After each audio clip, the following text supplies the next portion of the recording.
बिहार की राजनीति एक बार फिर गर्मा गई है। चुनाव आयोग द्वारा चलाए जा रहे मतदाता पुनरीक्षण अभियान को लेकर नेता प्रतिपक्ष तेजस्वी यादव ने सवाल खड़े किए हैं, लेकिन जवाब देने के लिए सामने आए हैं बिहार सरकार में मंत्री और जेडीयू नेता अशोक चौधरी। विधानसभा में बोलते हुए अशोक चौधरी ने विपक्ष के आरोपों को सिरे से खारिज कर दिया और कहा कि यह पूरी प्रक्रिया चुनाव आयोग की है। इसमें न नाम काटे जाते हैं और न ही जोड़े जाते हैं।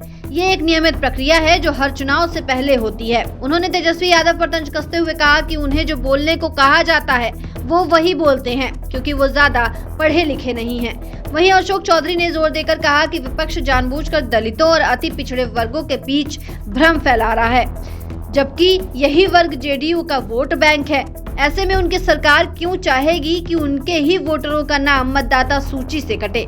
उन्होंने कहा कि सच्चाई ये है कि विपक्ष जनता को गुमराह कर रहा है, जबकि हमारी सरकार लोगों को योजनाओं की सही जानकारी देने के लिए जन संवाद कार्यक्रम चला रही है। मंत्री अशोक चौधरी जमुई में जनसंवाद कार्यक्रम के दौरान मीडिया से बात कर रहे थे। उन्होंने कहा कि मुख्यमंत्री नीतीश कुमार के नेतृत्व में जमुई विधानसभा क्षेत्र में 170 करोड़ रुपए की योजनाएं स्वीकृत की गई हैं और कोशिश की जा रही है कि आचार संहिता लागू होने से पहले इन योजनाओं का काम शुरू हो जाए, ताकि जनता को ये महसूस हो सके कि सरकार जमीन पर भी काम कर रही है, सिर्फ घोषणाएं नहीं कर रही।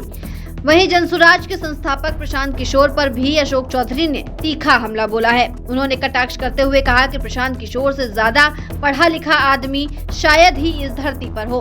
वो सभी को ज्ञान देते हैं, बिहार, बंगाल, तमिलनाडु, उत्तर प्रदेश और यहाँ तक कि प्रधानमंत्री तक को। उन्हें इसके लिए साधुवाद भी दे डाला, लेकिन साथ ही ये भी कहा कि ऐसी राजनीति केवल उन्हें ही मुबारक हो।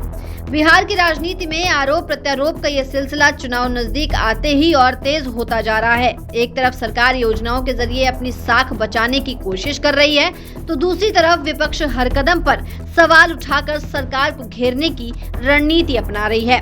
अब देखना ये होगा कि जनता इन बयानों में से किस पर भरोसा करती है, सरकार के काम पर या विपक्ष के सवालों पर। ऐसे तमाम अपडेट्स के लिए बने रहिए दस्तक न्यूज 24 के साथ।